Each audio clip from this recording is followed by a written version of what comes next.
Agora esta chamada está sendo gravada. Bom dia a todos, sejam todos muito bem-vindos. Estou muito feliz aqui de estar concluindo o curso com vocês. Sei que vocês foram muito bem preparados, se dedicaram e podem ter certeza que uma dessas vagas aí é de vocês. Tá? Sou a professora Patrícia. Hoje a nossa principal abordagem aí vai ser em cima de questões, certo? Onde a gente vai fazendo aí um tira-tema, ajudando vocês a pensarem como que essas abordagens podem aparecer, ok? Caso alguém não me conheça, eu sou professora da Rede Municipal de São Paulo, tenho 2 cargos, o cargo de PEI, que é esse que vocês vão prestar, e o cargo de PEIF. Estou designada na diretoria, trabalhando de PED, que trabalha com as questões, né, da formação docente aí. Então, gente, hoje, o que vocês têm que pensar? Tem que ser uma coisa leve, tem que ser uma coisa prazerosa, tem que tentar ver aonde vocês estão errando, certo? E se acontecer esse erro, identificar exatamente qual é o ponto. Por quê, gente? Lá na prova, a ansiedade, a questão da própria cobrança que a gente tem em cima da gente, tudo isso, vamos falar assim, que traz uma adrenalina muito grande, né? E às vezes a gente erra por causa dessa questão da ansiedade e não por não saber o conteúdo. Por isso que a gente vai fazendo essas atividades, vai treinando, né? Para que na hora da leitura fique mais fácil vocês entenderem exatamente o que é preciso, o que está sendo solicitado ali. Tá bom? Vou precisar da participação de vocês aí no chat, porque conforme vocês vão respondendo, eu entendo ou não as dificuldades que vocês estão tendo também. Tá? E aí a gente vai trabalhando essas dificuldades juntos. Combinado? Deixa eu só colocar aqui a minha opção aqui, pronto, para ficar visualizando o chat, para a gente ir conversando. Então, vamos lá, gente. Nós vamos já dar início aí à primeira questão. Segundo o livro A Vez e a Voz das Crianças, que corrobora com as concepções do currículo da cidade e as práticas pedagógicas que compõem a proposta da educação infantil, devem ter como eixos norteadores as interações e as brincadeiras, garantindo experiências que, letra A, favoreçam a imersão das crianças nas diferentes linguagens e o progressivo domínio por elas de vários gêneros e formas de expressão, gestual, verbal, plástica, dramática e musical, com a finalidade de promover o desenvolvimento motor, a oralidade e a construção de culturas infantis. B, incentivem a curiosidade, a exploração e o encantamento, o questionamento, a indagação e o conhecimento das crianças em relação ao mundo físico e social, ao tempo e à natureza, antecipando, inclusive, os conteúdos que serão trabalhados no ensino fundamental. C. Possibilitem às crianças experiências de narrativas, de apreciação e interação com foco na linguagem oral e escrita e o convívio com os diferentes suportes e gêneros textuais, orais e escritos, objetivando a alfabetização. D. Possibilitem vivências éticas e estéticas com outras crianças da mesma idade, que alargam seus padrões de referência, visando o reconhecimento da homogeneidade, provocando respostas orais sobre fenômenos da natureza e relacionamentos interpessoais. E E. Promova o reconhecimento de si e do mundo por meio da leitura e da escrita, assim como o reconhecimento da individualidade. Bárbaro aí, que eu tô vendo que todo mundo aí já respondeu letra A, né? Gabriel, Cíntia, Bruna, Érica, Rosângela, isso mesmo, gente. Edson, professora Carol. Por que a letra A, gente? Vamos lá. Vocês responderam, agora vamos tentar. O próprio currículo, assim como o documento, né? Infâncias e suas linguagens, assim como A Vez e a Voz da Adriana Friedman, todos eles se conversam na mesma questão, que quando a gente coloca aquela tríade, né? Arte, ciência e infância, a gente possibilita, por meio das vivências, a questão das múltiplas linguagens. E essas múltiplas linguagens são elas que vão possibilitar a essas crianças, vão proporcionar as vivências que nós temos ali sobre a questão da cultura da infância, ok? E como que essas linguagens e culturas infantis, elas vão sendo trabalhadas aí nesse contexto também. Então, como nós vimos aqui, qual que é a resposta correta? favoreçam a imersão das crianças nas diferentes linguagens e o progressivo domínio por elas, de vários gêneros e formas de expressão, gestual, verbal, plástica, dramática e musical, com a finalidade de promover o desenvolvimento motor, a oralidade e a construção de culturas infantis. Ok? Tranquilo essa primeira, gente? Podemos ir para a segunda? Vamos lá. Vamos lá. Sobre o currículo da Cidade de Educação Infantil na Rede Municipal de Ensino de São Paulo, verifique as assertivas. E aqui, gente, são várias assertivas que tem, certo? Primeira assertiva. Um currículo para crianças pequenas exige estar inserido na cultura, na vida das crianças, das famílias, das práticas sociais e culturais. Ou seja, é um currículo situado que encaminha para a experiência, não na perspectiva do seu resultado, mas aquela que contenham referências para novas experiências, para a busca no sentido e no significado, que considera a dinâmica da sensibilidade do corpo, a observação, a constituição de relações de pertencimento, a imaginação, a ludicidade, a alegria, a beleza, o raciocínio, o cuidado consigo e com o mundo. Essa é a primeira assertiva. Segunda, a adequação e implementação das propostas pedagógicas e curriculares alinhadas à BNCC são consideradas importantes, efetivam as diretrizes curriculares, respeitando as diferentes dimensões da infância e os direitos das crianças, e organizam o currículo da educação infantil por meios de campos de experiência. 3. Na perspectiva do currículo organizado, a partir dos campos de experiências apresentados na BNCC, é imprescindível centrar as ações pedagógicas nas experiências das crianças e, assim, possibilitar a construção de novos saberes e conhecimentos construídos, históricos e social e culturalmente pela humanidade. 4. O currículo da educação infantil deve ser pensado pela escola e professores na perspectiva das necessidades humanas básicas, pois não há como estimular o lúdico, a criatividade e outros elementos formativos, caso não esteja suprida uma necessidade básica como a alimentação, o descanso e a higiene. 5. No currículo da educação infantil, os bebês e as crianças aprendem especialmente ao estabelecer interações e ao realizar brincadeiras. Estas são situações de vida autêntica, pois precisam das relações e dos vínculos entre as pessoas.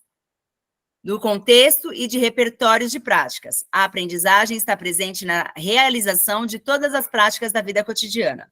Diante disso, gente, quais estão corretas?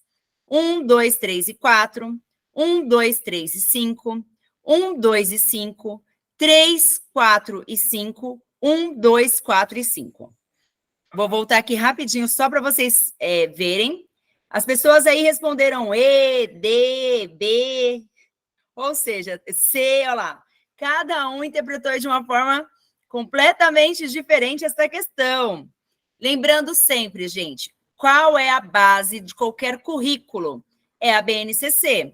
A BNCC, ela vem com a questão das interações como sendo importantes, das questões dos campos de experiência que vão dar condições para a prática de diferentes linguagens, que essas interações, elas vão perpetuar em relação à brincadeira, ou seja, o quanto esta brincadeira é importante também, certo? Que o currículo está sempre pensando nessas questões, vamos falar assim, da interação da criança com outras crianças, seja da mesma idade ou de idades diferentes, que essa interação tem que ter relação com o espaço, que tem que ter relação com a questão dos materiais disponibilizados, a relação entre a criança e o adulto. Então, pensando nisso aqui, e nessas assertivas, aí eu vi que cada um respondeu uma questão, certo? Resposta correta, gente, letra B. 1, 2, 3 e 5. Aonde que está o equívoco, então, da questão número 4? O currículo da educação infantil deve ser pensado pela escola e professores, na perspectiva das necessidades humanas básicas, pois não há como estimular o lúdico, a criatividade e outros elementos formativos, caso não esteja suprida uma necessidade básica como alimentação, descanso e higiene. Aonde está o equívoco aqui, gente? O currículo da educação infantil deve ser pensado pela escola e pelos professores. Lembra, gente, que currículo, ele é algo que está posto. O currículo, ele é normativo, ok? Ele é uma diretriz.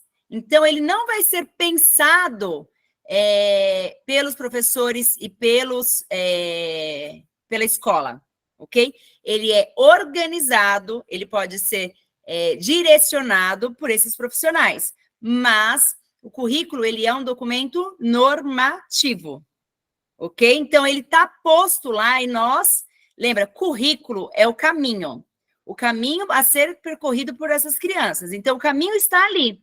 Como que a gente vai direcionar este caminho? O que a gente vai colocar lá de elementos para constituir este caminho? É o que faz o papel do educador e aí o papel da escola é por si. Ok? Podemos ir para a terceira? Coloquem lá um sim, por favor, se está tudo ok para a gente ir para a terceira. Bora lá. Ó, sendo a criança um sujeito de direitos, ele encontrará na escola atitudes e ambientes acolhedores. Uma prática de trabalho acolhedor a ser desenvolvido na educação infantil indica a valorização da brincadeira, pois essa é capaz de mobilizar as crianças e de levá-las a aprendizagens e relações. A brincadeira pode ser vista sob o ponto pedagógico e cultural. No contexto das brincadeiras, segundo o currículo da cidade, a tarefa do professor é, letra A, determinar os tipos de jogos e de brincadeiras que as crianças deverão realizar. B, direcionar todas as brincadeiras infantis, inclusive as realizadas na hora livre.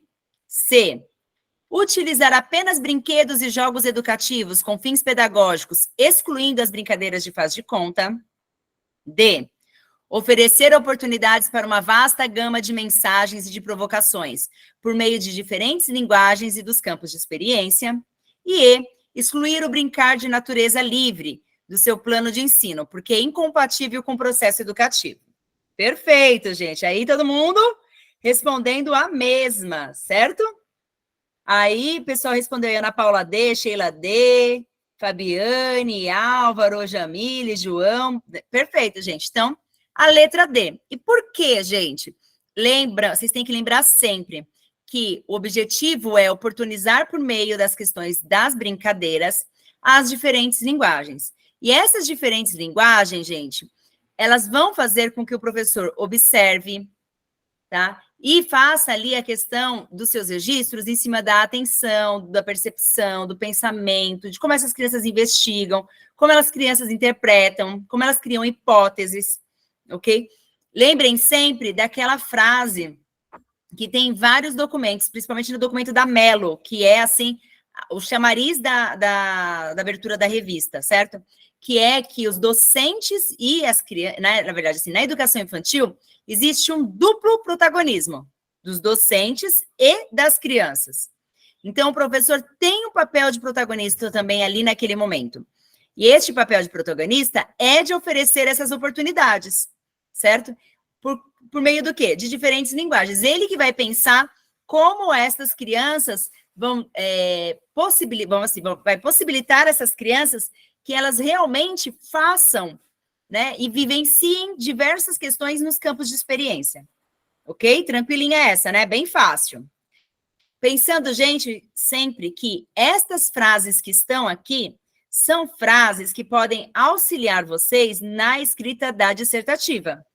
Se vai falar sobre interações e brincadeiras, então a gente pode falar que as brincadeiras podem ser vistas do ponto pedagógico e cultural e que o papel do professor nessas atividades é oferecer uma vasta gama de mensagens e de provocações por meio de linguagens diferentes, né? E por meio dos campos de experiência. Ok? Vamos lá para 4.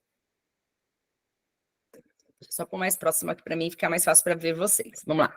O currículo da Cidade de Educação Infantil defende que as crianças pequenas precisam de espaço e de tempo para se colocarem e serem quem são. Assim, conforme esse documento, o espaço escolar deve propor situações em que elas sejam protagonistas para contarmos com seu envolvimento e a alegria de cada bebê e criança. Para isso, o papel central do professor é de, letra A, observar, pois as crianças aprendem por descobertas e sem intervenção do adulto. B, dirigir atividades coletivas, nas quais a apropriação da arte se dê por observação. C, conduzir projetos por centros de interesses, escolhidos pela maioria do grupo. D, planejar espaços que sejam seguros e acolhedores e estimulantes, ajudando a criança a realizar suas ideias, num contexto de escuta e participação. E D, privilegiar práticas artísticas que destaquem o desenho e a pintura como linguagens centrais da educação infantil. Todo mundo aí respondendo letra D, muito bem. Gabriel, Marcela, Cristiane, Edson, Juliana, Daniela, todo mundo aí, Michele, todo mundo respondendo letra D. Perfeito, gente. Então, aqui, o que a gente vai relembrar, certo? Que estes espaços, eles pressupõem uma organização, certo? Que dentro desses espaços vai se possibilitar a questão das interações e das narrativas, saindo dessa questão, dessa lógica fabril.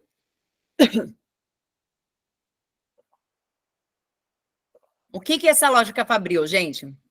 Essa lógica fabril é aquela lógica da simultaneidade, que todo mundo tem que fazer tudo ao mesmo tempo, certo? Ou que cada um faça uma parte, uma etapa. Não. As crianças têm que ser livres ali, ter nesse espaço a possibilidade de utilizar o espaço com a questão do seu corpo livre, certo? Ampliação sempre desses espaços, pensando na questão do simbólico, tirando aquela questão do que, por exemplo, as mesas, as cadeiras, os berços, trazem essa questão de concepção de segurança para as crianças, e não é isso, ela dificulta a questão de vivências e de experiências. Lembrar também que esse espaço, ele é um espaço rico de pesquisa, que tem que ser um espaço acolhedor, que tem que ser um espaço que seja pensado realmente para as crianças. Esses espaços, eles precisam estar pensados e ser refletidos para que eles investiguem, aprendam, e que os tempos, os espaços e as materialidades, eles são mediadores, eles são também protagonistas, tá? Assim como a criança tem o seu protagonismo, o professor tem o seu protagonismo, os espaços também são protagonistas desta questão dessas aprendizagens em conjunto com as crianças. Então, nessa questão, planejar espaços que sejam seguros, acolhedores e estimulantes, ajudando a criança a realizar suas ideias num contexto de escuta e participação. Vamos ver uma coisinha aqui, gente, que é importante vocês saberem, lembrarem. Todas essas questões que estão aqui, da A até a E, elas privilegiam ações que são pertinentes, sim, à educação infantil. Mas sempre existe algum equívoco ou outro. Por exemplo, observar é prática do docente. Então, o professor tem que observar, sim, tá? Pois as crianças aprendem por descobertas. E aí, qual é o equívoco? Sem intervenção do adulto. Lembra que as abordagens de Pickler vão falar o quê? Que o professor é um observador. E que ele, sendo um observador, ele tem que saber qual é o momento da intervenção e se precisa ou não dessa intervenção. Mas não fala em nenhum momento que não precisa de nenhuma intervenção de adulto, ok? Dirigir atividades coletivas, nos quais a apropriação da arte se dê por observação. Gente, quando a gente fala de dirigir atividades, a gente está falando de oportunidade, certo? De vivências. Só que essas oportunidades de vivências não precisam obrigatoriamente ser todas coletivas. Vários livros vão falar também, vários autores que nós vimos, que essas atividades podem ser individuais, podem ser em duplos, em grupos, certo? Olha-se aqui. Conduzir projetos por centros de interesses, escolhidos pela maioria do grupo. Nós vamos trabalhar com vivências, onde essas crianças vão sendo oportunizadas às diversas possibilidades e garantindo os direitos de aprendizado, certo? Lógico que a gente sempre vai trabalhar com centros de interesses, mas em não todo momento, bebês e crianças tão pequenas vão direcionar qual é esse centro de interesse. Então, o professor vai começando pelas principais questões que quer proporcionar ali, e aos poucos, né, pensando até aí na questão das assembleias, por exemplo, o professor vai podendo pegar informações com o grupo. A letra E, ó, privilegiar práticas artísticas que destaquem o desenho e a pintura como linguagens centrais na educação infantil. Qual que é a linguagem central na educação infantil? Vocês lembram? Coloquem aí no chat se vocês lembrarem qual que é a linguagem principal da educação infantil. Que o desenho vai estar envolvido nessa linguagem, a pintura vai estar desenvolvida nessa linguagem, mas existe uma linguagem que é própria da criança, que é própria da educação infantil. Que todas as outras experiências... Isso, Silvana, perfeito. Ufa, vocês estão aqui comigo. Isso mesmo, gente. É a linguagem do brincar, são as brincadeiras. Então, essa é a linguagem que deve ser privilegiada ali, que deve ser destacada entre todas, ok? Vamos lá para o número 5. Referente aos indicadores de qualidade da educação infantil. Quais afirmativas estão corretas? Número 1, conceitua a qualidade social como do direito à educação e condições de oferta na educação infantil. 2, deve ser estimulada a participação de toda a comunidade escolar. 3, ocorrem 2 momentos distintos ao longo do ano, autoavaliação e plano de ação, não havendo necessidade de estarem previstos no calendário escolar. 4, é organizado em 9 dimensões e são baseados nos documentos do MEC. Pensando aí quais as assertivas que estão corretas. 1, 2 e 3, 1, 2, 3 e 4, 2 e 4, 1, 3 e 4, 1, 2 e 4. Ok?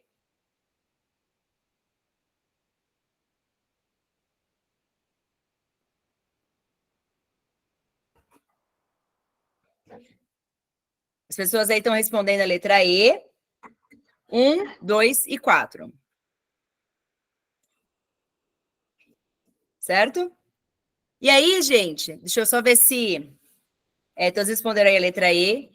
Aqui, a gente tem uma retomada um pouquinho dos indicadores, para vocês lembrarem, que vai fazer a questão do fortalecimento dos profissionais que atuam na educação infantil, o diálogo entre os educadores e as famílias e as crianças, as práticas de gestão democrática, a colaboração entre as equipes da diretoria e das unidades, o aperfeiçoamento do projeto político-pedagógico, a melhoria da qualidade da educação infantil e a coleta de subsídios que vão elaborar aí os indicadores de qualidade realmente. Então, pensando nisso, e são informações a mais do que já traz lá na questão, por exemplo, nós temos a letra E aí como certa. 1, 2 e 4. E aí, gente, por que que a 3 está errada? Por que que a 3 está equivocada? Porque ela ocorre em 2 momentos distintos, sim, ao longo do ano. Esses 2 momentos é o momento da autoavaliação e o outro momento é o plano de ação, só que ele tem que estar previsto em calendário. Esses 2 momentos já estão dentro do calendário da educação infantil. E aqui ele fala que não existe a necessidade de estar previsto. Este é o equívoco. Ok? Vamos lá. 6. Golbe Pinaza, Infâncias e Suas Linguagens. No capítulo 2, observe as imagens. Então, nós temos aqui várias imagens de crianças realizando atividades dentro do contexto ali, realizando vivências dentro do contexto da educação infantil. Então, quais são as diversas linguagens da criança? Traços, sons, cores e formas. Escuta, fala, pensamento e imaginação. Espaço, tempos, quantidades, relações e transformações. Nesse sentido, é necessário planejar situações em que as crianças vivenciem as diversas linguagens, que podem ser categorizadas em infâncias e suas linguagens como sensível, corporal, artística e verbal, plástica, corporal, musical e verbal, audiovisual, pictórica, artística e oral, gráfica, imagética, artística e multiletramento. As autoras não categorizam as linguagens, apenas citam exemplos de possibilidades. Então, aqui a gente está perguntando como que está categorizado lá no livro, certo, da Golbe e da Pinasa, a questão das linguagens. Alguns estão respondendo letra A, outros letra E. Ficou aí entre a A e a E. Gente, lembram que quais são as linguagens principais da arte? Tá? Quais são essas linguagens que ela vai falar lá? Ela vai falar das linguagens visuais, das linguagens plásticas. Ela vai falar da questão da linguagem corporal. Vai falar da questão de como que a gente faz isso na dramaturgia, na questão da expressão corporal. Vai falar também da linguagem musical, certo? E da linguagem oral. Então, dentro disso, a plástica, a corporal, a musical e a verbal. Lembrem, gente, que várias atividades, ela vai falar da questão o quê? Que precisa desenvolver a questão do desenho, a questão da pintura, isto é artes plásticas. Quando fala da questão do manuseio, por exemplo, de massinha de modelar, de construção com materiais não estruturados, tudo isso ainda entra como linguagem plástica, ok? Então, plástica, corporal, musical e verbal. Linguagem sensível não é uma linguagem que é focada na questão de linguagens em suas infâncias. Muita gente respondeu aí a linguagem sensível, ok? Que era a letra A. Não tem como referência uma linguagem chamada linguagem sensível. Se fosse em linguagem corporal, artística e verbal, ok, mas ela usa uma linguagem chamada linguagem sensível, não é? A comunicação tem que ser uma comunicação afetiva, uma comunicação sensível, mas não é uma forma de linguagem, ok? Ficou mais clara essa, gente, para vocês agora? Coloquem aí. Sim? Ok. Vamos para a 7, então.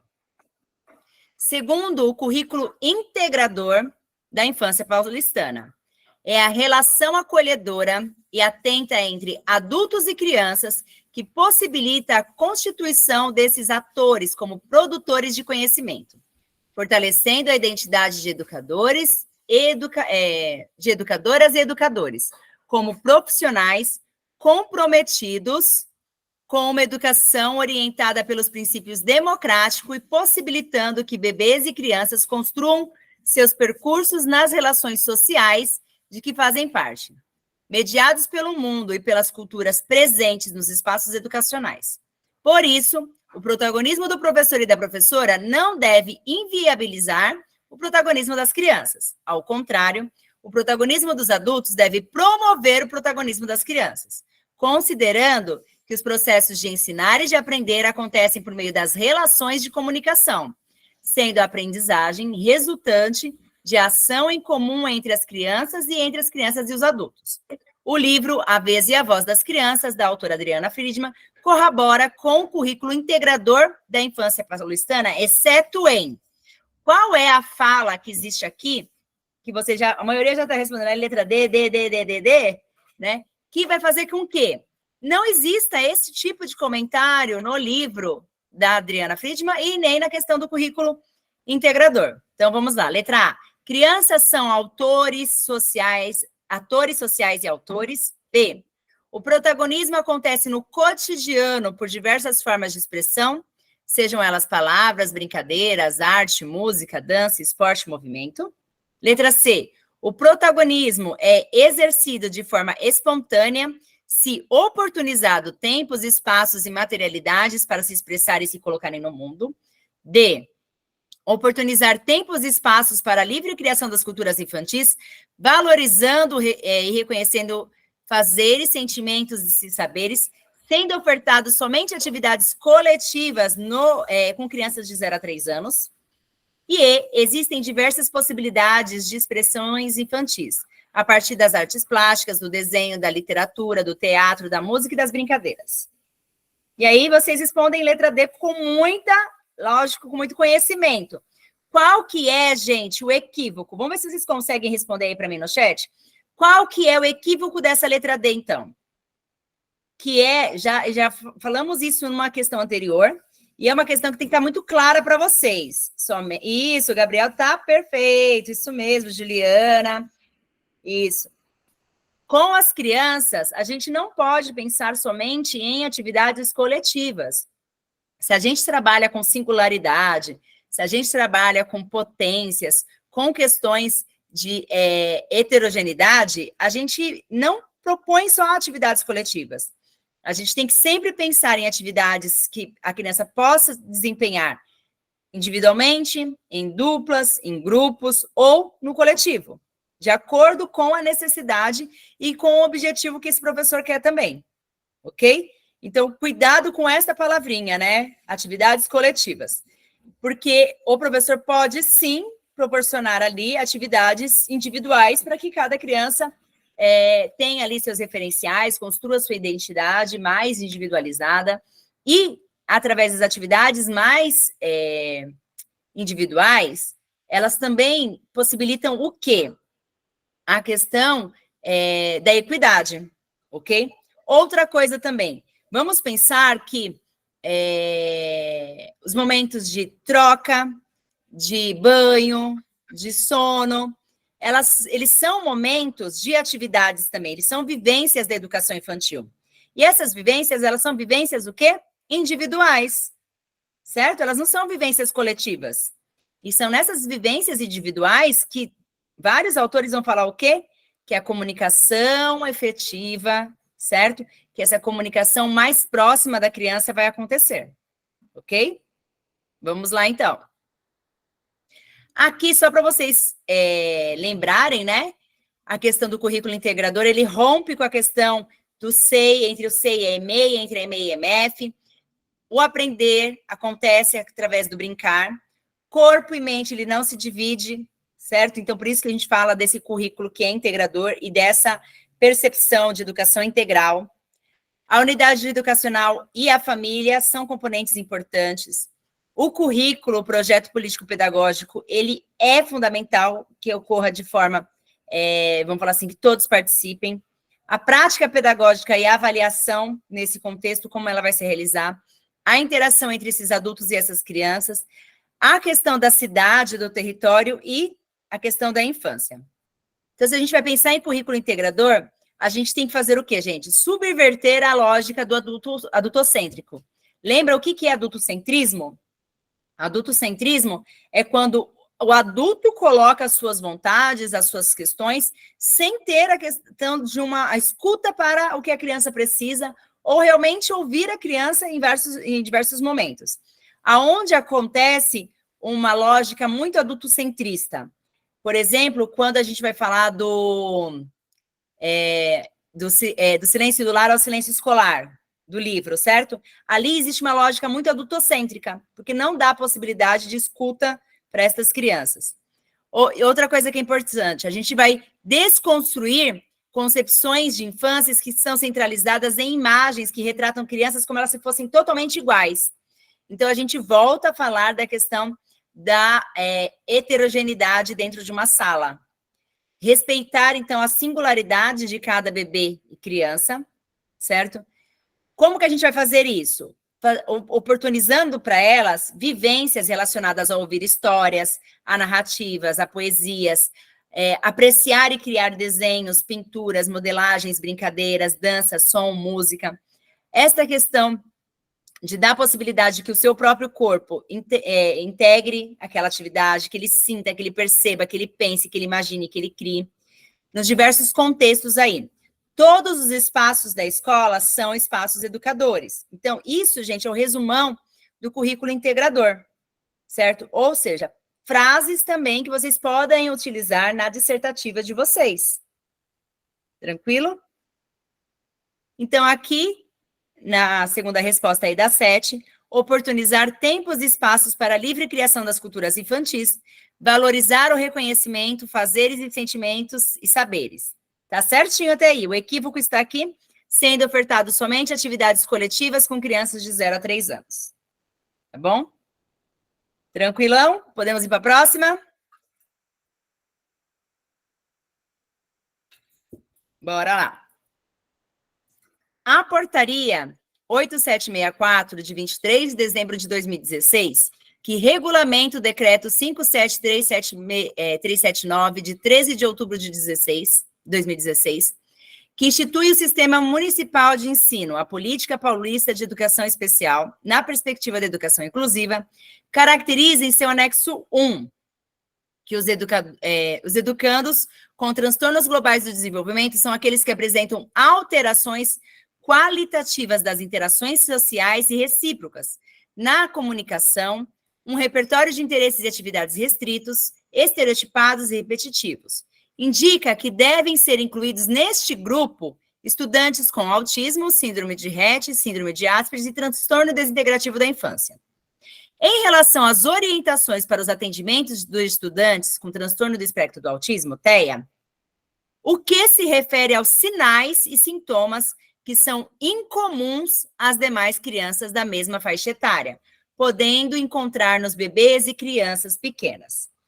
Gente, isso aqui é muito importante, porque nós vamos trabalhar com crianças, com bebês e crianças muito pequenas, certo? Então, a questão dos sinais de alerta que esta criança, né, que nós professores vamos observar nessa criança, se faz necessário. Então, quais são esses sinais? Letra A, contato visual com a mãe, sentar-se, locomover-se sem apoio, passar um grande período de tempo quieto e estranhar o colo ou o contato com estranhos. B, falta de contato visual com a mãe, dificuldade para sentar-se e locomover-se, passar um grande período de tempo quieto e não estranhar o colo ou o contato de estranhos.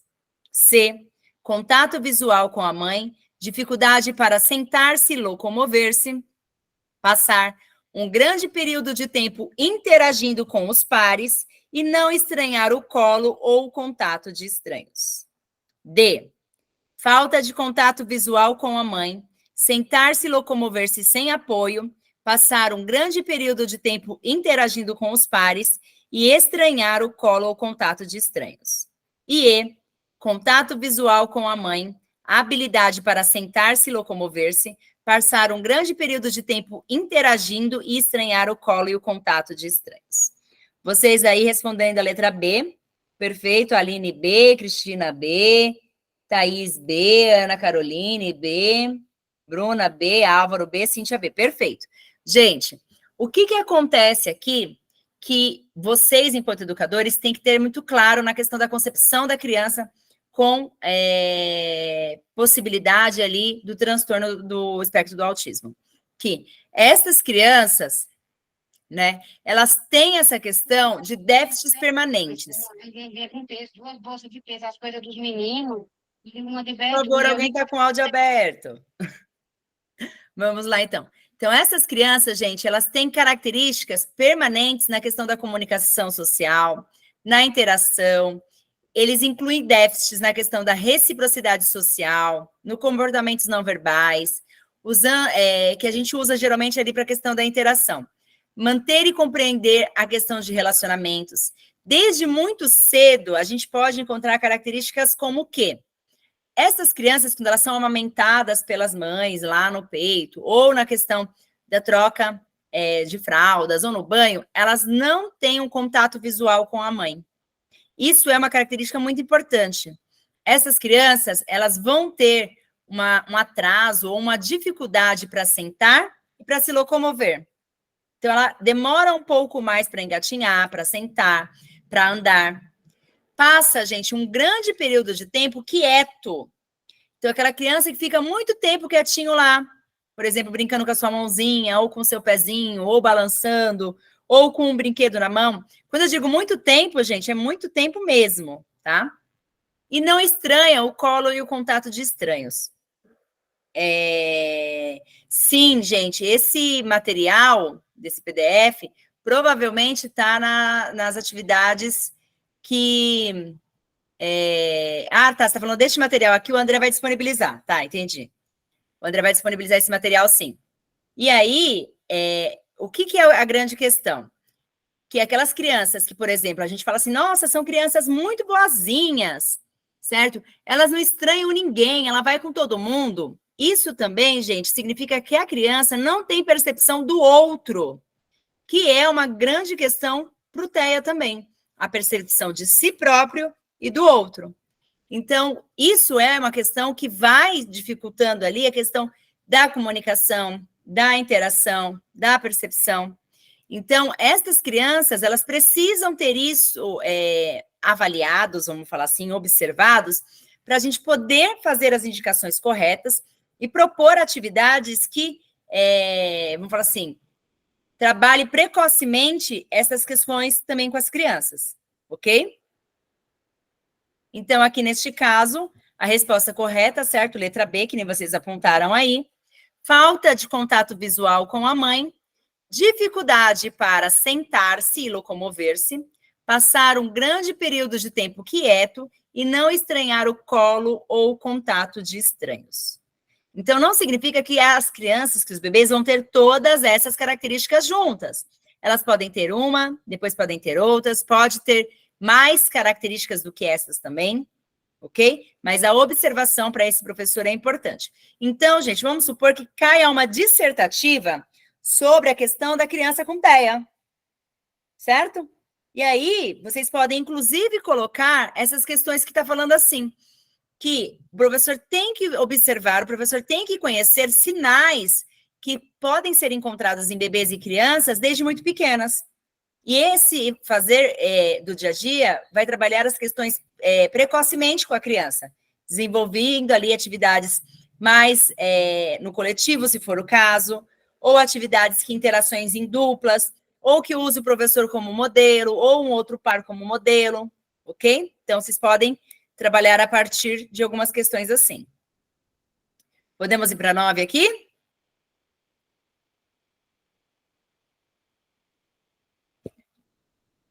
Vamos lá, então, tá? 9. O documento Indicadores de Qualidade da Educação Infantil Paulistana foi elaborado considerando 9 dimensões fundamentais para a qualidade na educação infantil. Sobre a dimensão ambientes educativos, tempos, espaços e materiais, analise as afirmativas abaixo. 1.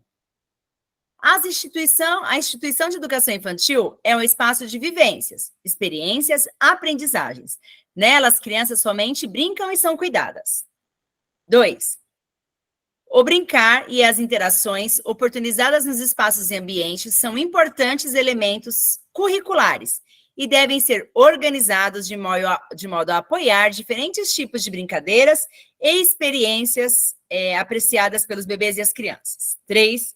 A conexão íntima entre espaços, ambientes, tempo, currículo e a concepção de infância, de criança e de infância que traduz a qualidade social na educação infantil paulistana numa perspectiva integradora que valoriza as experiências e as culturas infantis.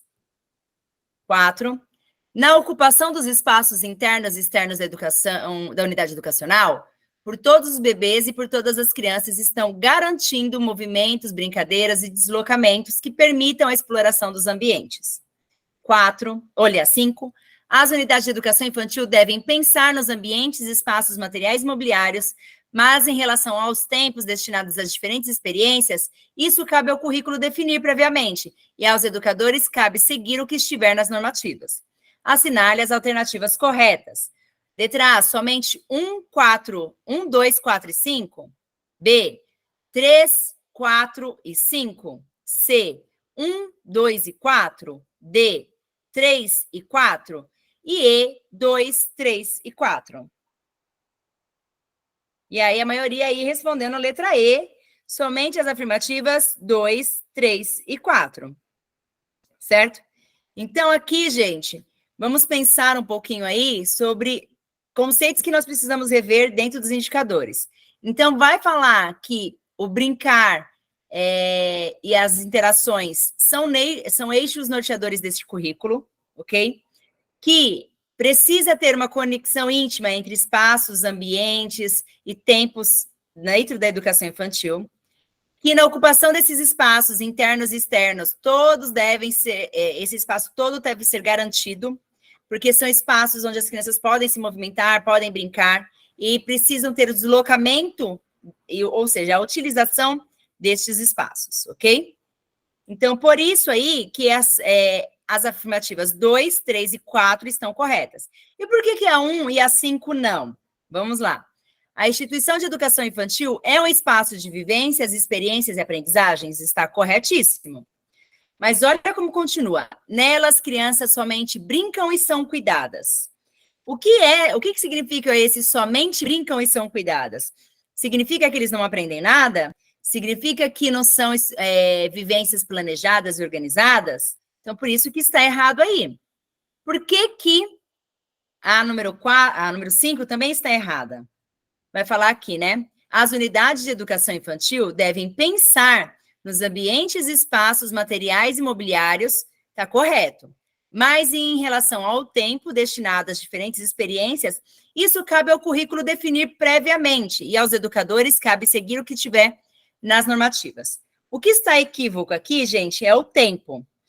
Para que tivesse correto aqui, este tempo deveria estar escrito o quê, por exemplo? Que tempo é esse que ele está falando aqui? Como poderia estar falando assim uma assertiva correta? Ou como vocês podem usar numa dissertativa, por exemplo, que vai falar em relação ao tempo? O tempo é o quê?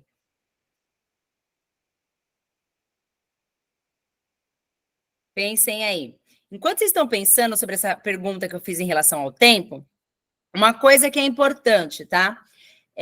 Uma das dissertativas, olha lá, a Luciane falou que o tempo ele é organizado pelo professor. Mas o tempo é organizado pelo professor em cima do quê, Luciane? Qual que é a grande questão para a organização do tempo? Isso, olha lá, a Carol lembrou disso. O tempo é organizado de acordo com a necessidade de cada criança. E olha lá. Então, gente, este tempo, ok? Vai de acordo com as singularidades das crianças. É o tempo da criança que precisa ser observado, porque a gente não pode fazer rompimentos bruscos entre uma atividade e outra. Lembram disso? A criança está mal empolgada fazendo alguma coisa, a gente fala, acabou todo mundo, vamos para o refeitório. Agora acabou todo mundo, vamos para não sei onde. Lembra da questão da escola da simultaneidade, que deve ser rompido isso? Ok? Então, o tempo tem que ser organizado, sim, pensando numa perspectiva que o professor vai pensar este tempo, mas sempre de acordo com as necessidades dessa criança, desse bebê. Uma outra coisa que é importante a gente falar, e eu acredito que vai ser uma das questões dissertativas, tá? Esta questão dos tempos na construção de autonomia dessas crianças, porque vários autores falam nesta questão. Então, quando a gente vai aqui nos indicadores de qualidade, que vai falar sobre essa questão do tempo, o que é fundamental vocês sempre lembrarem, gente? Que este tempo e este espaço, vamos pensar primeiro no espaço, certo? Que este espaço, além de ser acolhedor, estimulante, seguro, ele tem que ser vários espaços. Ele não pode ser o único espaço dentro da sala de aula. Todos os documentos vai falar que as crianças precisam ter de garantia a exploração em diversos espaços da escola, ok? E que estes espaços vão demandar ali tempos diferentes também. Porque dependendo da proposta que o professor vai realizar naquele espaço, a proposta de vivência, certo? O tempo vai ser diferenciado. Porque tem crianças que se empolgam um pouco mais naquele espaço. Tem crianças que perdem o interesse muito rápido naquele espaço. Então, as vivências também vão determinar a quantidade de tempo, certo? Que vai ser possibilitado ali para a construção de autonomia para essas crianças, ok? Então, o que eu quero dizer com isso? Que todos os espaços da escola têm que ser espaços educadores e que as crianças, elas precisam estar em todos esses espaços. Por que essa frase muito marcada, gente? é muito comum professores de berçário ficarem presos somente na sala de referência, tá? E não percorrer outros espaços da escola com medo que aconteça alguma coisa, ou por não achar que aquele espaço é totalmente seguro para as crianças, ou por causa da questão de falar que não conseguem levar todas as crianças ao mesmo tempo, certo? Para aqueles outros espaços. E aí a gente fere a questão dos direitos de aprendizagem. A gente tira da criança o direito de aprendizagem de estar nesses outros espaços, ok? Por isso que é tão importante falar que a criança, o bebê e a criança, deve ter vivências e experiências em todos os espaços da escola, tá bom? Só uma grande questão aí para vocês focarem e vocês lembrarem disso. Podemos ir agora para a 10, gente? A 10, ela é bem comprida. Ela vai falar sobre a questão do conhecer para proteger, que é um documento do NAAPA. Mas, ao mesmo tempo que ele fala dessa questão do conhecer para proteger, ele vai trazer para a gente informações que nós, enquanto professores, temos que observar, que pode fazer relação, gente, direta com a questão da legislação também, ok? Então, vamos lá para 10.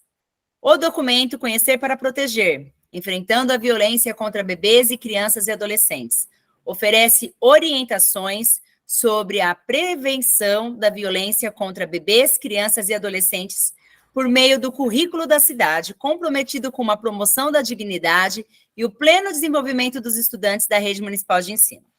Apresenta alguns sinais que nos fazem suspeitar de que o bebê e a criança ou adolescente está sendo vítima de violência, disponibiliza procedimentos e encaminhamentos necessários nos casos em que a violência aconteceu, orientando a ação de todos nós educadores no acolhimento à vítima, cuidado e o zelo pelo seu desenvolvimento, bem como na sensibilização da sociedade no que se refere ao tema.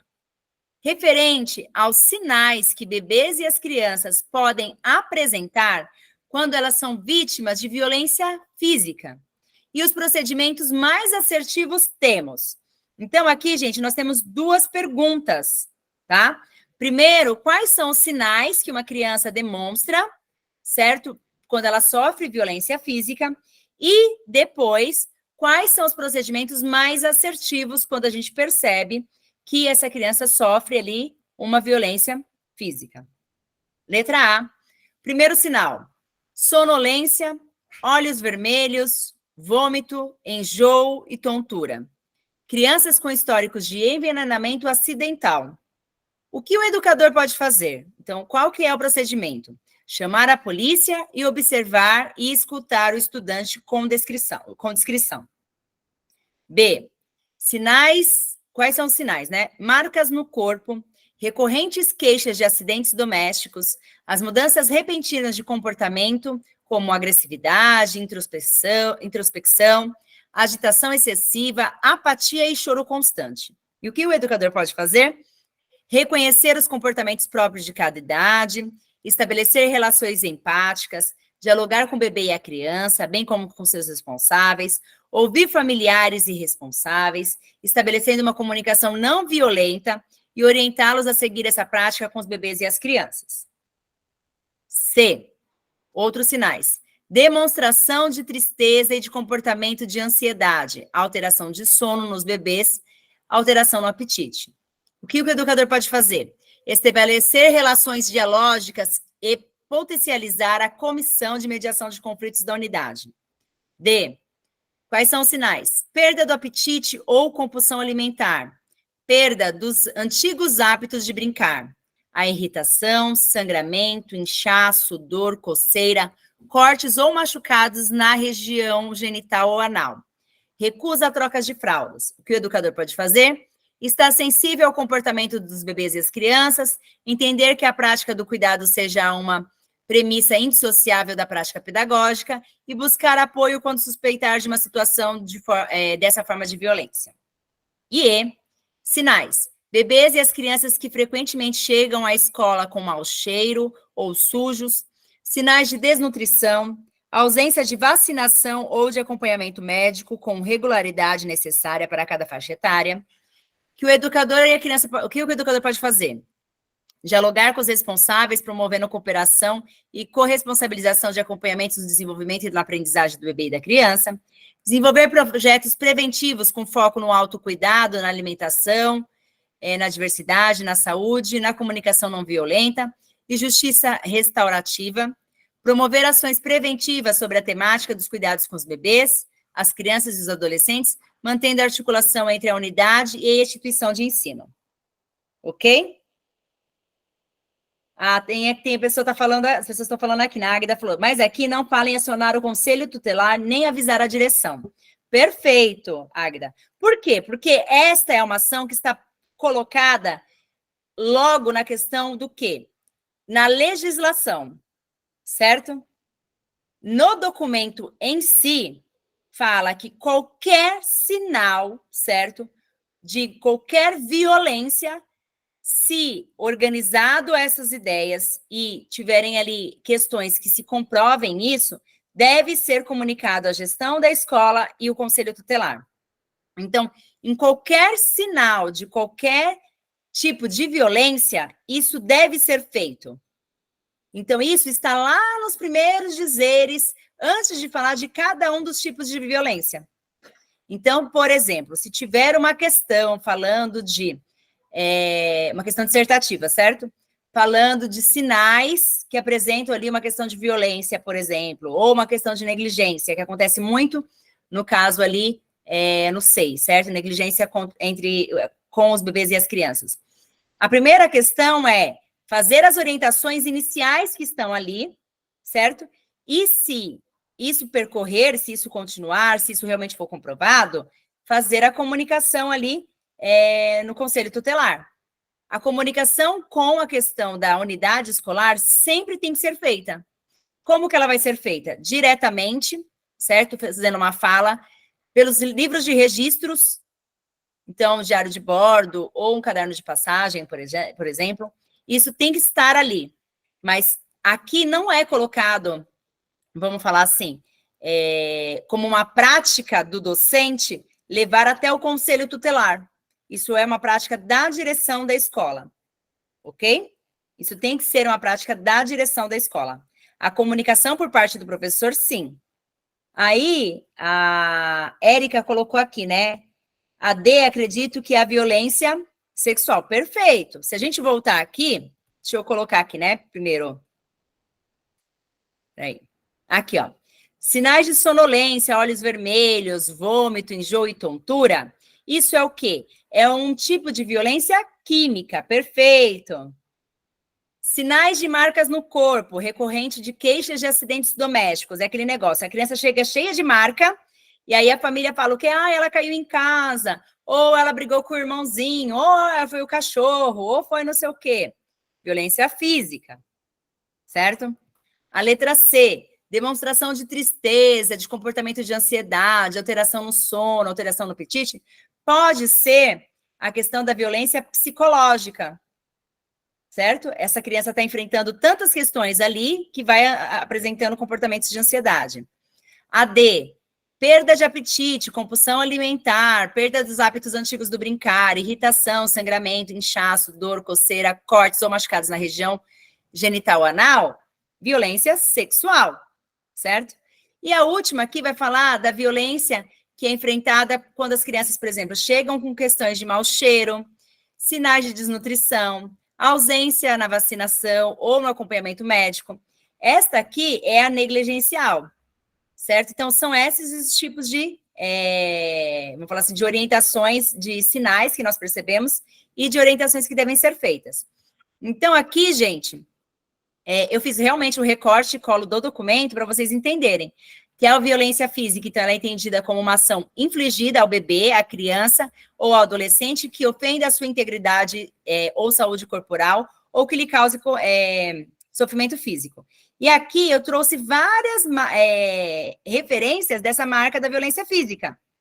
Olha lá, marcas no corpo, recorrente queixas de acidentes domésticos, uso de roupas que cobrem todo o corpo, mudanças repentinas no comportamento, isolamento, queixa frequente de dores, a questão de jogos simbólicos ali que vão mostrando para a gente, posturas mais agressivas, práticas de bullying, certo? Então, a gente tem que ficar atento a estas questões.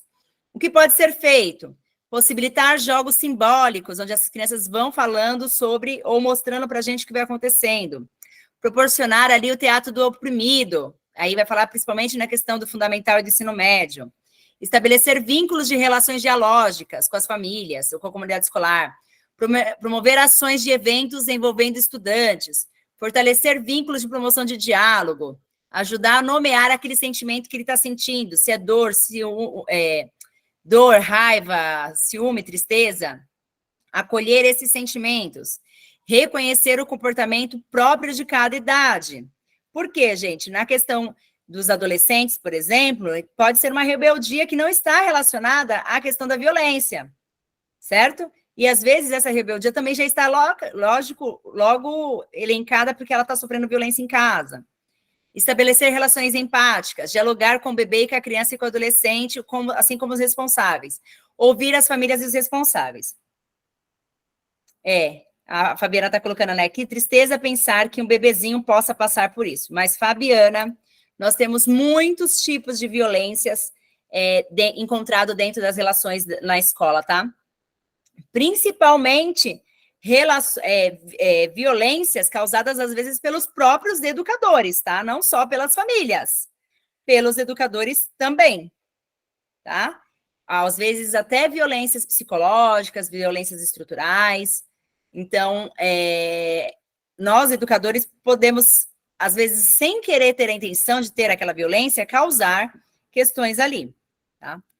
Aqui, então, para a gente finalizar a 10ª, sinais, né, que aparecem sempre, são as recorrentes queixas de acidentes domésticos, as mudanças repentinas de comportamento, como agressividade, introspecção, agitação excessiva, apatia e choro constante. E o que o educador deve fazer? Reconhecer os comportamentos próprios de cada idade, estabelecer relações empáticas, dialogar com o bebê e com a criança, bem como seus responsáveis, ouvir familiares e responsáveis, estabelecendo uma comunicação não violenta e orientá-los a seguir essa prática com bebês e crianças. Gente, lembra que, além disso aqui, para qualquer tipo de violência, se identificado, deve ser comunicada a questão da gestão da escola, e a gestão deve fazer os seguintes encaminhamentos, né?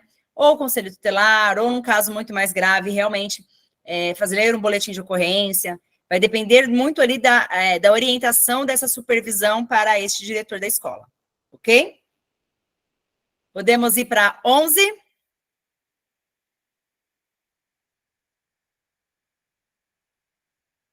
Esta 11 aqui, gente, ela é dentro de um estudo de caso. Para quê? Para que vocês possam pensar também numa escolha, por exemplo, dissertativa. Numa escrita dissertativa, se aparecer um tema assim. Então, lá, criança X, né, filho primogênito de um grupo de 3 irmãos, é o único que permaneceu em companhia materna. Os demais foram assistidos por terceiros. Aos 2 anos de idade, sua mãe cumpriu pena por 1 ano e 4 meses. E esse permaneceu sob os cuidados da sua tia-avó. Aos 7 anos de idade, a criança ainda não estava matriculada na rede oficial de ensino. Foi passar uma temporada em companhia com seu futuro padrinho, a quem a mãe entregou, inclusive, a certidão de nascimento. Pensando na criança X e nas orientações contidas nos documentos Conhecer para Proteger, enfrentando a violência contra bebês, crianças e adolescentes, que tipo de violência essa criança está sofrendo? Letra A, violência química. B, violência institucional. C, violência negligencial. D, violência estrutural. E E, violência autofligida ou condutas autodestrutivas. E aí eu estou vendo que todos vocês estão colocando aí a letra C, certo? Violência negligencial, porque na violência negligencial, gente, tem a questão de ser reconhecido falhas, certo? Que a família, esses responsáveis, eles, vou falar assim, privam a criança de situações que são de direito delas. Então, por exemplo, eles começam a não promover, né? Não prover, aliás, a necessidade das questões físicas, de saúde, educacional, higiênicas. Eles não supervisionam atividades que precisam ser supervisionadas. A criança, por exemplo, não tem algumas condições que são necessárias para a questão da sobrevivência dela. E aí, a gente tem que ficar atento, sim, a essa questão das crianças que chegam sujas, sem tomar banho, machucadas ou feridas, a ausência dessa questão do autocuidado, que essas famílias ainda não proporcionaram para essas adultas, vamos falar dessas crianças maiores, uso de roupas inadequadas à temperatura. A gente fala, né, que muitos bebês e crianças chegam no SEI com trocentas roupas, e a gente, durante o dia, vai tirando essas roupas. Só que existem crianças também que chegam no SEI só com shortinhos e uma camiseta. Não traz trocas de roupas, não possibilita a questão desse cuidado mais próximo, ok? Então, quando a gente tem a questão da violência negligencial, e gente, sim, a violência mais constante que a gente percebe no SEI, a gente tem que pensar nessa questão do acolhimento, pensar ali em possibilitar vínculos de horários mais flexíveis, porque assim, olha, pode dar um banho antes da criança vir para a escola de manhã, não tem problema que ela entre um pouquinho depois das 7. Por quê, gente? A gente está construindo ali uma questão de vínculo e o atendimento ali de qualidade para essa criança. A gente vai dialogar com esses responsáveis, a gente vai desenvolver projetos pensando na questão da alimentação, dessa diversidade. Então, a gente vai fortalecer vínculos. Uma questão, gente, que eu já, por exemplo, já vivenciei dentro de um SEI. A mãe que quer autorizar uma criança de MG2, né, ou de um multietário dos maiorzinhos, a ir embora sozinho. Ou seja, a mãe falou assim, não, olha, eu moro aqui do lado, ele sabe vir aqui na escola e da escola ir para casa. Você pede para ele ir para lá. Isto gente, uma questão de violência negligencial também. Esta família tem que ser responsável pela criança sobre esse trajeto ida e volta, ok? Então, olha como isso tudo compete e fortalece a questão desse vínculo também da criança com você, se você tem uma escuta ativa dessa criança, certo? Águida, né, professora? A violência institucional é quando a criança não toma nenhuma providência em relação à violência sofrida pela criança. Não somente isso, tá? A violência institucional, ela também acontece quando, por exemplo, você foi fazer uma troca de fralda lá, por exemplo, e percebeu que essa criança, ela tá com a questão de algum machucado nas partes genitais ali. Aí você vai e pergunta para a criança, pensar que ela é uma criança maiorzinha, que ela já fala para você. E aí você fala, o que aconteceu aqui? E ela fala, sei lá, o meu vizinho me machucou, ou não sei quem fez isso. Quando você faz isso na primeira vez, e você pede depois para a criança repetir isso para outra pessoa, depois de novo ela repete isso também é uma violência institucional. Porque você está fazendo com que a criança, vamos falar assim, revivencie aquela situação, ok? Aqui alguém está falando sobre... Pode falar brevemente sobre a violência estrutural, gente? A violência estrutural é quando a gente fere os direitos da criança, seja em qualquer situação. Então, por exemplo, a gente sabe, e olha só, a gente pode fazer uma violência estrutural dentro de uma violência institucional também. Porque se a gente fala que a gente tem que garantir os direitos da criança, e eu fico com a minha criança, por exemplo, presa dentro da sala de referência, né, às 10 horas dentro do SEI, o que acontece? Eu estou ferindo a questão do direito dela, que são os direitos de aprendizagem em vários espaços. Se eu estou fazendo isso, eu estou fazendo uma violência estrutural, porque eu estou tirando um direito dessa criança, e, ao mesmo tempo, uma violência institucional também. Então, violência estrutural é quando eu tiro qualquer questão de direito dessa criança. É uma violência estrutural. Ok? Tranquilo? Então, aqui, gente, nesse caso, violência negligencial. Pensem que isso aqui pode ser, sim, uma questão de dissertativa, porque é uma questão do fazer do dia a dia, e o professor percebe, muitas vezes, essa questão de violência negligencial, e aí, muitas vezes, ele também não faz nada, né? Não auxilia, não orienta, e aí a gente acaba saindo de uma violência negligencial e colocando ali a criança em uma violência estrutural e institucional também, ok? Ou um outro modelo, por exemplo, de violência institucional. É quando eu falo assim, nossa, aquela criança vem para a escola todas as vezes fedida mesmo. E eu faço essa fala é uma violência institucional.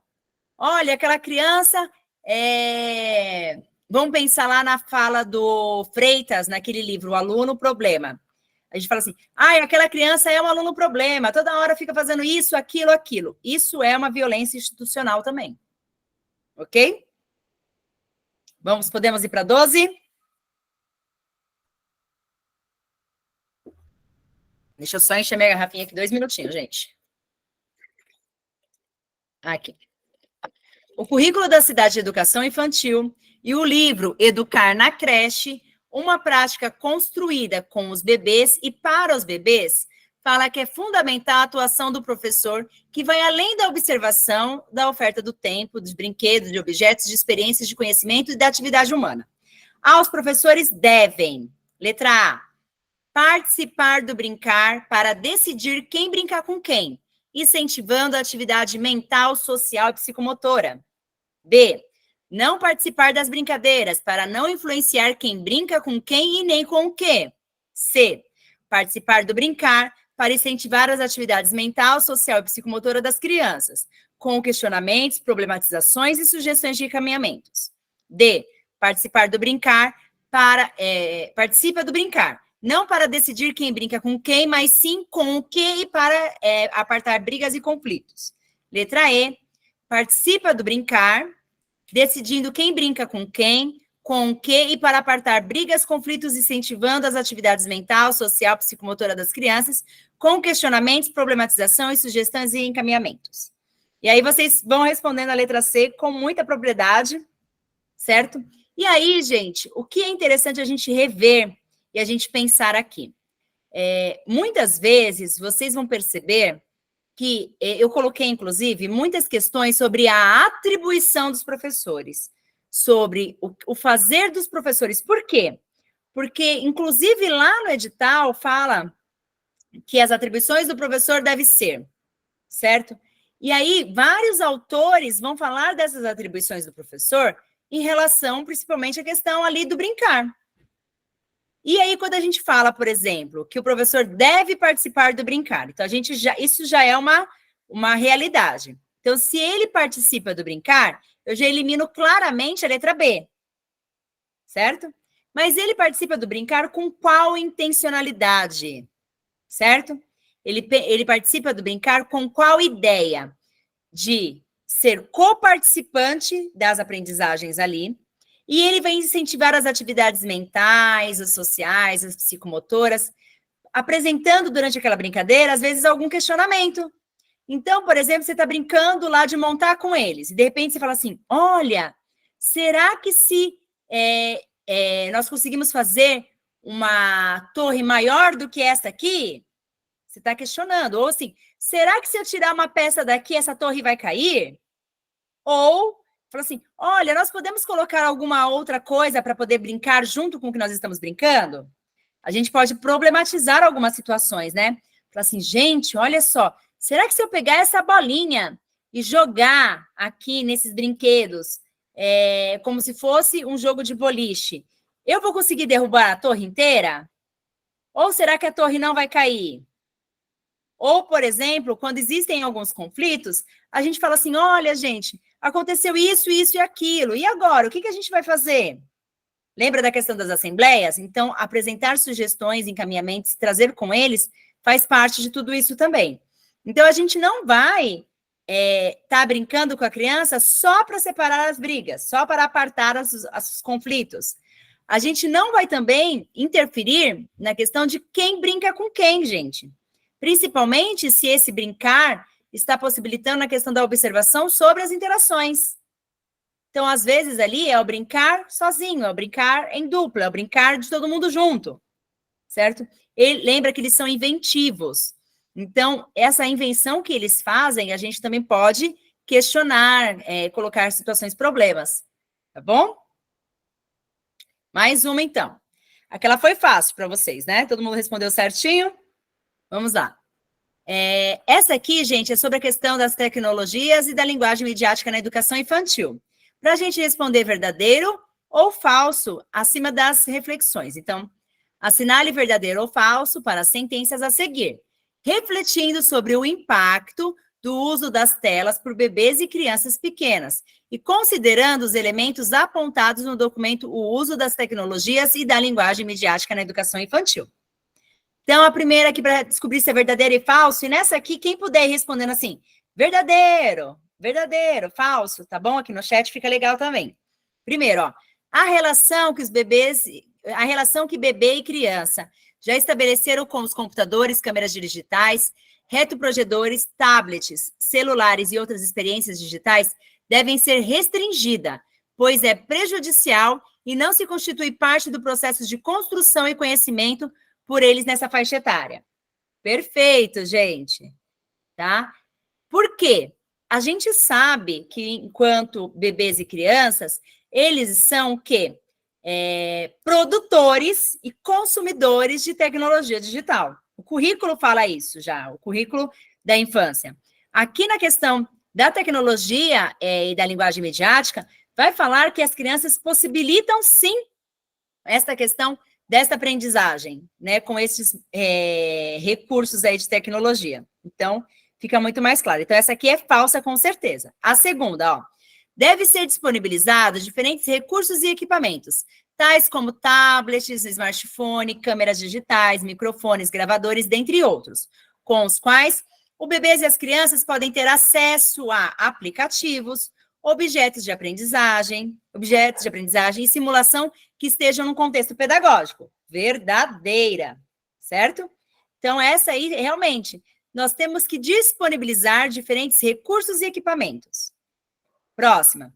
Nessa faixa etária de bebês e crianças pequenas, as tecnologias digitais devem ser simplesmente apresentadas, pois os alunos são receptores passivos de mídias e de produtos digitais, e não são capazes de utilizar esses equipamentos e recursos digitais de forma autônoma, devendo ser criados e proporcionados outras situações e contextos, tais como atividades mão na massa, os quais possam exercitar sua criatividade, senso de curiosidade, investigação, para que possam, assim, ser autores e protagonistas de suas ações. E essa aí, gente, é verdadeira ou é falsa? Essa que eu acabei de ler. Ela é falsa. Por quê? Nessa idade, as crianças precisam sim ter contato. Elas vão fazer as atividades mão na massa, mas essas crianças já conseguem utilizar com autonomia esses recursos, se a gente ensina como se usa e para que se usa também, certo? Então, a sequência correta de preenchimento dos parênteses assim, né, é verdadeira, falsa, verdadeira, falsa, verdadeira, falsa, falsa, verdadeira, falsa, verdadeira, falsa, verdadeira, verdadeira, falsa, verdadeira, verdadeira, verdadeira. Tá? E aí, vocês respondendo aí com a letra C. Vamos entender, então, por que a letra C. Porque, referente às tecnologias, gente, a gente tem que ter clareza que esses passos não devem ser apenas, né, desenvolvidos, por exemplo, dentro dos laboratórios de informática. Então, primeira coisa, sala de educação infantil não tem sala de informática. Então, isso eu tenho que disponibilizar em outros espaços educativos da escola, certo? E os recursos, eles não se encerram no uso do computador. Então, quando eu falo de tecnologias digitais, do uso da mídia digital, eu não estou falando do uso do computador, não se restringe a isso. Então, vai falar que deve se integrar outros olhares, abordagens e recursos a partir do desenvolvimento de projetos pautados numa perspectiva de educação pela descoberta e não pela instrução. Ou seja, gente, quando eu possibilito ali um recurso digital para essas crianças, eu vou trabalhar a questão da descoberta. O que eu posso fazer com isso? Lembra daquela questão da tríade ciência, arte e infância? Está nessa parte da questão da ciência. Porque a criança vai explorar, a criança vai descobrir, e se ela sente, por exemplo, se ela descobre algo, se ela aprende algo ali, ela vai fazer o que? Ela vai sentir prazer. Então, ela vai ter estesia em usar esses produtos também. Outra coisa que fala aqui, todo bebê e criança pode ser produtor e consumidor de produtos digitais, ok? E ainda fala aqui, portanto, não se trata apenas de autorizar ou negar o uso de recursos tecnológicos e midiáticos, ou ainda limitar o seu tempo de acesso ao manuseio. Trata-se de uma questão de mediação, de parcerias nas descobertas infantis, ajudando as crianças a elaborar seus novos conhecimentos e experiências. E aí fala, né? Deve ser disponibilizado diversos recursos e equipamentos, tais como os tablets, smartphones, câmeras digitais, microfones, gravadores, dentre outros, os quais os bebês e as crianças podem ter acesso a aplicativos, objetos de aprendizagem, simulação e simulações que estejam em um contexto pedagógico, ok? Por isso ali que a primeira acaba sendo falsa, ok? A segunda verdadeira e a terceira falsa também. Podemos ir para a próxima? Sim, então vamos lá. 14. E essa aqui, gente, para quem entendeu a anterior, essa fica muito fácil de responder. Segundo a publicação As Mídias no Universo Infantil, um diálogo possível, citada na obra O Uso da Tecnologia e da Linguagem Midiática na Educação Infantil, as tecnologias promovem um diálogo permanente entre a criança e o mundo. As linguagens midiáticas no universo infantil são que possibilitam a todos os envolvidos na ação pedagógica a exploração de outros modos de ler, por modos de imagens, ícones, textos, hipertextos, vídeos e animações. E aí a segunda. As linguagens midiáticas no universo infantil são recursos, são suportes, são tecnologias, são metodologias são mediações. Isso, e aí todo mundo aí respondendo a letra A de forma correta. Então, lá o trecho exatamente que está no livro, né? As tecnologias promovem um diálogo permanente entre as crianças e o mundo. As linguagens midiáticas no universo infantil são recursos que possibilitem a todos os envolvidos na ação pedagógica a exploração de outros modos de ler, por meio de imagens, ícones, textos, hipertextos, vídeos e animações. Então, gente, lá nas abordagens de vocês podem falar que, pensando na concepção da tecnologia para as crianças, por exemplo, ou corroborando com a questão do documento, né, mídias na educação questões midiáticas na educação infantil, o professor pode sim possibilitar diversos recursos, né, que envolvem a questão das linguagens midiáticas. Ok? Então, pode ser uma questão ali para vocês colocarem também. Aqui a resposta certa, recursos, como vocês responderam a letra A, correta. Vamos para 15. Conforme a avaliação na educação infantil, ao tratar da expedição da documentação educacional, orienta a elaboração de relatório descritivo, que reflita a trajetória percorrida pelas crianças e que forneça aos educadores os elementos necessários para a continuidade do trabalho pedagógico. Pode ser a melhor forma de se expedir a documentação. Para que isso se efetive, indique os itens que, no mínimo, um relatório descritivo deve ter. Então, a gente está falando de documentação pedagógica aqui. E vai falar que precisa de alguns critérios mínimos para um bom relatório descritivo. Letra A, o percurso realizado pelo grupo, decorrentes dos registros semestrais. B, o percurso realizado pela criança individualmente nesse processo. C, anotações contendo falas ou outras formas de expressão da criação que reflitam suas autoanálise. D, parecer do educador fundamentado na observação registrada no percorrer do processo. Essa aqui não apareceu a letra E, né? Ah, tá aqui, susto. E, parecer da família enquanto às expectativas e os processos vividos. F, observações sobre as frequências das crianças nas unidades, como indicador de sua interferência no processo de desenvolvimento e aprendizagem da criança, e outras informações que julgar permanente. Então, quais desses itens, gente, deve ter aí dentro de um relatório descritivo? Estão corretos os itens A, B, C, D e F? B, estão certos os itens B, C, D, E e F? C, estão certos os itens B, D e E?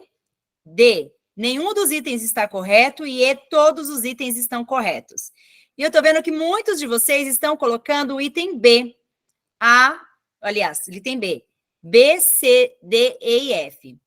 Certo? Então, falando, por exemplo, que a letra A aqui está equivocado. E aí a Aline falou assim que agora ela ficou na dúvida da E. Por que, Aline, você ficou na dúvida entre a E agora? Porque quem é professor de educação infantil sabe que o relatório semestral, ele é subdividido, certo? De duas formas. Não é isso, gente? Todo relatório descritivo, ele é subdividido em duas formas. Por quê? Ele tem a forma que vamos falar assim, o geral, certo? Que vai falar da questão dos registros coletivos e depois da parte individual. Então, aqui a Lídia está falando para mim falar dos itens. Falo rapidinho, sim. Vamos lá. O percurso realizado pelo grupo decorrente dos registros semestrais. Eu tenho que falar, sim, sobre essa questão de como o grupo, gente, trabalhou os principais projetos, como que eles se relacionaram, como que teve a questão das intervenções principais, a questão, vamos falar assim, da minha carta de intenção dentro dessa questão do grupo. Então, tem um percurso realizado pelo grupo, sim, no relatório semestral inicial. Depois disso, eu tenho um percurso realizado pela criança individualmente. Então, esta criança vai ter lá a questão do percurso, ou seja, a partir das anotações que o professor vai fazendo, né? Ou dos outros tipos de registro. A questão dos vídeos gravados, das produções das crianças. Então, tudo isso ajuda a construção desse percurso individualizado. Depois, a letra C. Anotações contendo falas ou outras formas de expressão da criança que reflitam a sua autoanálise. Gente, é interessantíssimo, num relatório semestral, a gente colocar assim, por exemplo, durante o projeto com alimentação saudável realizada no segundo semestre, o Arthur, quando viu, por exemplo, uma mandioca, fez referência à questão que os índios consomem. Olha como isso é rico. Então, traz falas das crianças durante essa construção desta fala, desse documento que é o relatório descritivo. Aqui, parecer do educador fundamentado nas observações registradas no decorrer do processo. Gente, o que é isso? O educador vai ter ali o seu olhar também. A gente vai falar, por exemplo, assim, o João, em relação às interações, escolhe sempre o amiguinho Paulo para brincar no parque. Já quando é na sala de referência, o João sempre escolhe a Maria para ser o seu par ali nas atividades. Vocês entenderam? Então, tem o parecer, sim, do professor fundamentado nas observações. Parecer da família quanto às suas expectativas e aos processos vividos. No final, gente, do relatório descritivo, tem um espaço para a família realizar, sim, a questão da descrição, ok? A família vai falar sobre o que ela achou daquele relatório, daquelas vivências ali. Cadê? Observações sobre a frequência. É muito importante, gente. Então, assim, durante o segundo semestre, observou-se que o Arthur faltou-se muito. A família sempre justifica as ausências sobre as questões médicas. Com isso, o Arthur não vivenciou todas as experiências que foram proporcionadas para as crianças. Então, sobre a frequência, é muito importante ter também. E outras informações ali que o professor vai achar pertinente. A Fabiana está falando aqui que ela não sabia sobre a questão da família. Então, sim, tem que ter esse espaço para que a família dialogue com vocês. Deixa eu ver o que tem mais aqui. Olha lá, a Luciane. O período dos registros são somente semestrais, não diários. Aqui ele está falando, gente, de um registro específico, que é o relatório semestral. O relatório descritivo, ele é feito semestralmente. As formas do seu registro podem ser diários, sim. Todos esses registros diários vão compor o seu relatório descritivo semestral. Ok? Deixa eu ver aqui. A Bruna está falando, né? Ah, entendi, fala das crianças. Isso mesmo, tem que ter nessa questão aqui, fala das crianças. A minha dúvida foi em relação a nas opções. Ah, agora a Aline entendeu. Tranquilo, então, gente? Na 15, podemos ir para a próxima. Isso, olha lá, o Edson está falando. Isso, o parecer da família é, sim, após a questão do relatório. Mas, Edson, você pode colocar no seu relatório descritivo também, por exemplo, vamos fazer assim, né? O Arthur, após a festa cultural, falou muito sobre que a família dele gostou de ter vindo aqui na escola fazer atividade com ele. Ou falar assim, durante a atividade proposta da família na escola, percebeu-se a interação entre a família e o Arthur. E aí, essa relação contribuiu para outras vivências dentro da sala de aula ou dentro da sala de referência depois do Dia da Família na escola. Então, pode ser também essas duas falas, tá? Mas qual que é a resposta correta? Todas estão corretas. Tudo que tem aqui, do A até o G, são questões que precisam estar dentro de um relatório descritivo. O mínimo, tá? O mínimo que se espera de um relatório descritivo tem que conter todas estas questões. Isso, resposta E. Ok, agora, Elisandra? Todos os itens estão corretos.